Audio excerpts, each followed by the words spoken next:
Hello guys and welcome back to another video. Now today I'm here to talk about my team. Now recently I've kind of took a bit of a break from EAFC because I've literally been at the time I played it for like so much time. I just needed a break from it, and that's what I've done for 3 weeks, is have a break.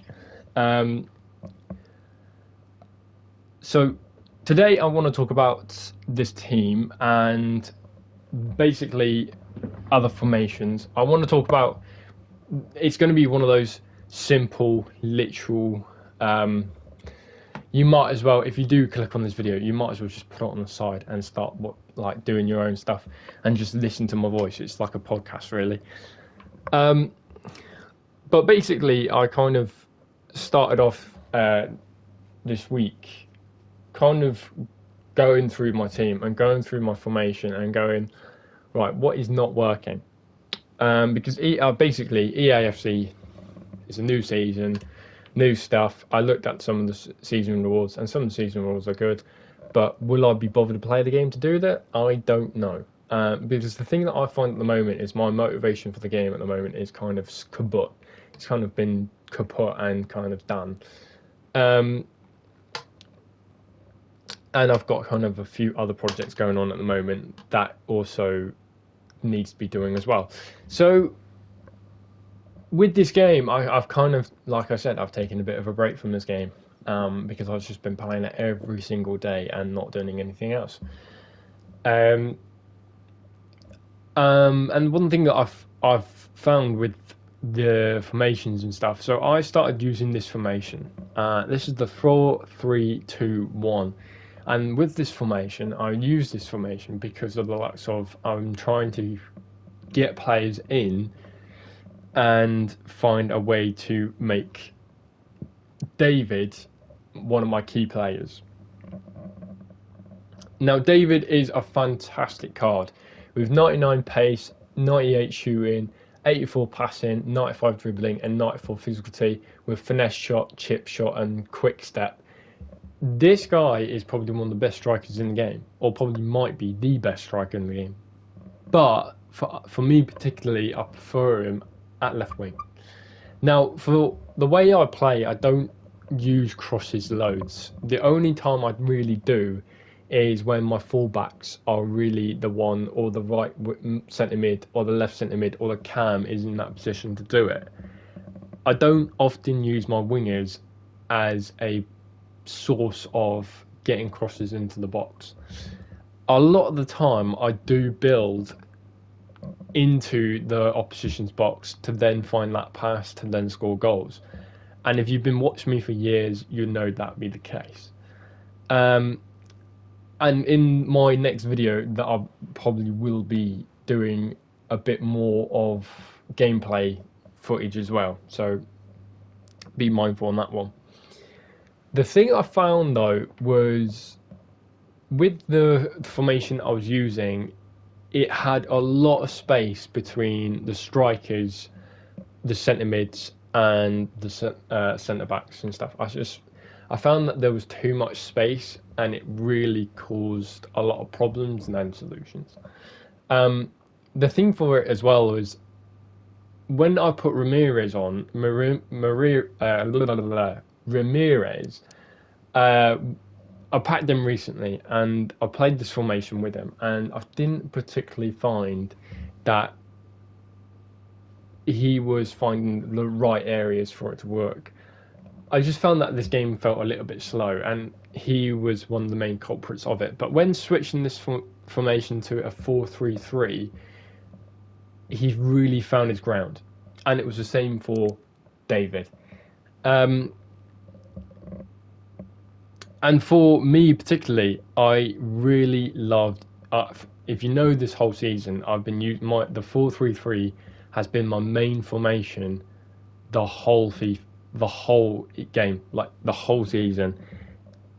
It's been my main formation for FIFAs. It's been my main formation for this game. It's been my main formation for a very long time.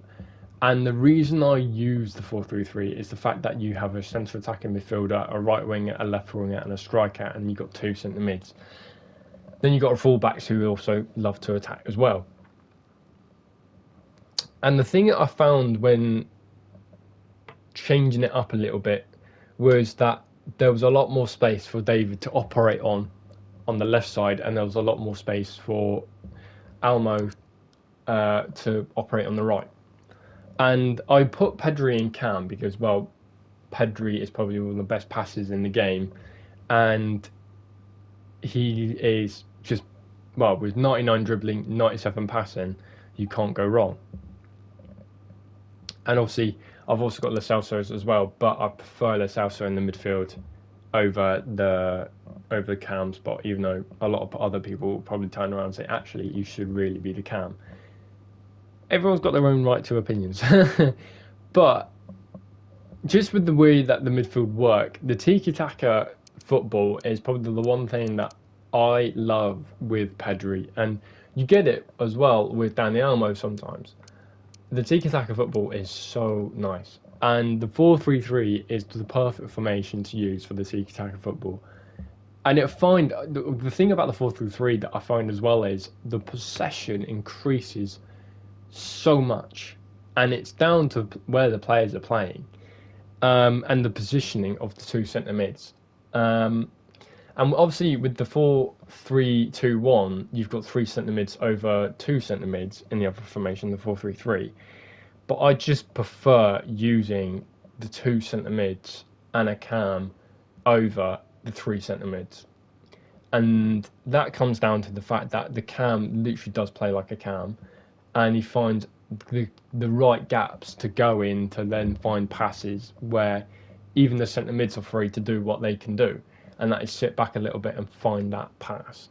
And the likes of like the way that I attack as well with the 4-3-3 over the 4-3-2-1 is that with the right centre forward and the left centre forward, they roam like a false 9. That's the way I did it when I had Lionel Messi and Neymar and all that stuff in last FIFA. But when I played this with Dani Olmo and David, it didn't quite really work the way that I thought it would. And with Nunez running in behind in the middle, it just didn't give that space that David and Olmo needed to then operate on. The problem that I found was space.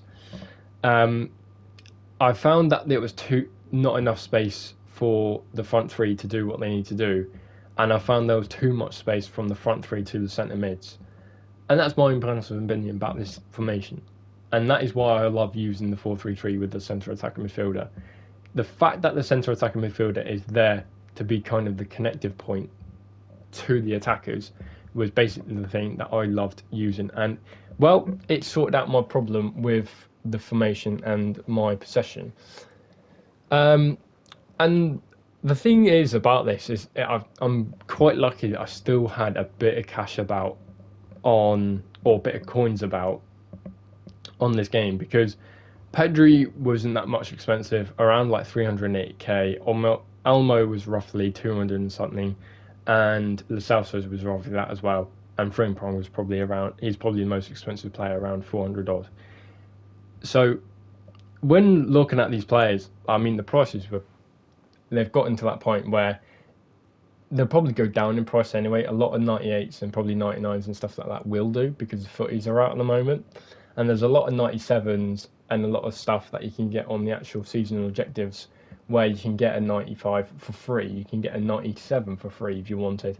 You could have got Toni Kroos or Gerrard or the other player that was 98, and you could have got all that for free, but you had to basically put the time into the game.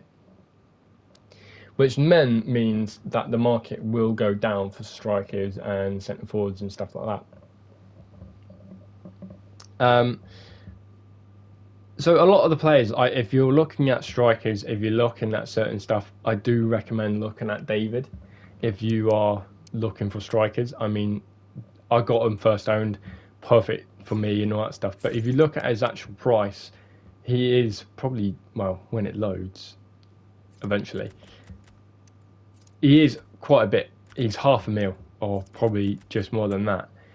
And I'm not surprised. I mean, 98 rating with stats like that, and obviously don't forget the play styles. He's probably the top strikers you can get at the moment. So it doesn't leave much for choice when it comes to strikers. And for somebody else who might be looking for a cheaper alternative, I think you're probably gonna have to look at some of the players that have come out recently, like Dries Mertens or something like that. But the thing is, I think as well, is you can literally go in an evolution at the moment and make a striker a 95 rating or something like that. Because I know I was looking at the evolutions earlier, and I could get a 91 up to a 94, and it was just Sebastian Haller, and his card looked really, really good. And the other thing about it is I can then do multiple things. If I wanted, I could make Sebastian Haller a 95 if I did it a different way. So there's multiple ways about it, and all that stuff, like literally around. So if I go in evolutions right now, I don't often do this with recordings and stuff. It's this one particularly, which probably would kill it, because for Sebastian Haller, he's already got 2, and you need 2 to kind of do the actual stuff. So it probably wouldn't work. I mean, you could probably get away with it with Mudryk. For me particularly, get him up to an 88, then do the other stuff. Or Wolf, for instance, make him a 90, then do the other stuff. And the other stuff I'm talking about is actually the footage duo stuff. And for me particularly, I have loads of players for this. I've been saving, well, if you know me, you know that I've been saving a lot of players for this. So I can put Lampard in there, make him a 95 with those playstyle pluses, but then with these stats. And those stats are amazing. For a centre mid, that's pretty good. And probably makes him the most deadly centre attacking midfielder. I think out of all of it, I'll probably rather play him as an attacking midfielder, because he's got the shooting, the passing, the dribbling, and whatever. But even like Rivaldo, I can put Rivaldo in this, and he becomes just like one of the perfect cams, or a winger if you wanted him to. But I'd probably play him in cam, because he's 6'1", high low, and he's got skills. He's got 4-star, perfect, left-footed, and he's got power shot, ping pass, flair, and aerial plus. I mean, it works for a 6'1" player, really does. Very tempted on Rivaldo, to be fair. Very tempted. It's unbelievable how tempted I am about doing Rivaldo on this. And then you've got likes of Havertz. If you've done this 92 and you got up to this point, I mean, you can make it up to a 95 and then have stuff like this. I mean, that's probably one of the best fullback cards you can use right now. And for me, I did actually put him into the right back evolution. So he can play right back, left wing back. So I have multiple choice over this card. And the other thing about this, because I was talking to my mates about this the other day actually, if you got a player like, let's say, if I find a player that hasn't got any things on them, so let's have a look, Martinez for instance, I can make him go up to a 92, and then I can do it again and make him even better, and then he will have a +2 on his playstyle pluses. So that's probably a thing that, if you are looking for strikers, just probably look at doing this evolution, because this evolution just makes your players so good. I mean, one of the main things that they've put here at the moment is Hakipi, who has actually got a 95 rated card.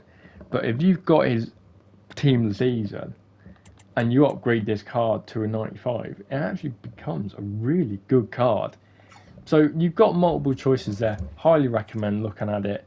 And even on Instagram and stuff like that, if you look on some of the stuff that you've seen on Instagram, for me, I follow Cowboy on it, and some of the stuff he comes down with some recommendations for strikers or wingers or cams and whatever.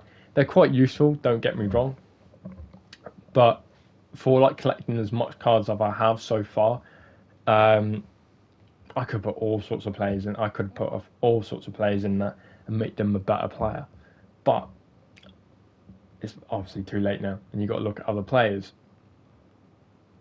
So if you're looking for strikers or midfielders or defenders, I do recommend using that footies evolution to then find a 95 rated player. I mean, I can definitely probably try and find a 92 rated centre back and do a 95 and probably make it into something similar like Virgil van Dijk here. So those are multiple choices you could do. For me particularly, I probably will do Rivaldo out of everything because Rivaldo's card just looks amazing. But will he get in my actual starting 11? That's the other thing. Very unlikely. But I probably will make a video around the card, around using him into a centre attacking midfielder card, and just using him and just finding out what he's like being 95 rating. The other thing I really want to look into, and I very much doubt it actually ever happen, is if they'll release a 95, 94 rated like evolutions. You could probably make him up to 97s or something like that, or a 96s or whatever. Because I want to try and get this Szoboszlai upgraded, because it's probably one of my favourite cards, but unfortunately, it just doesn't work for what I'm trying to do at the moment. And that is probably down to the fact that he just didn't do well in the Euros. Because I've got multiple choices, like even this Weah, for instance. He's a 93 rated right mid. Crazy good stats, but I mean, he could be so much more better. And I was really hoping, actually, that USA would do quite well, so that he could go up to maybe a 94 or a 95. And this card, if it was in that level, would probably be unreal. And he's a multiple use player as well. He's a right back, left back, right winger, right mid. He's multiple uses, which is perfect. And he's got 5-star weak foot, which is even better. So he's comfortable on either side. And he's perfect for my substitutions. I literally, every time I do come about, I do think of him because he just can play on both sides. But other than that, I mean, it's an interesting week. It's an interesting team. I have got all sorts of ideas what I could potentially do, what I could potentially look at, and I've got a few video ideas on certain players that I want to try and just improve and see how well I can make this player play or do. So I've got loads of stuff in my mind, but for the time being, I thought I'd make a quick, easy video because I haven't done for 3 weeks and I've kind of lost my rhythm again. But I've got loads of things coming up and hopefully they will be just as successful as this. So, I hope you guys enjoyed this video. Please do subscribe, and hopefully there is a few other games I do want to make a video on. But I just need to collect the footage for it at the moment. I'm just currently doing that. So I hope you guys enjoyed, and I'll try my best next week to make some more stuff happening. So I hope you guys enjoyed. Please do subscribe, and see you next time.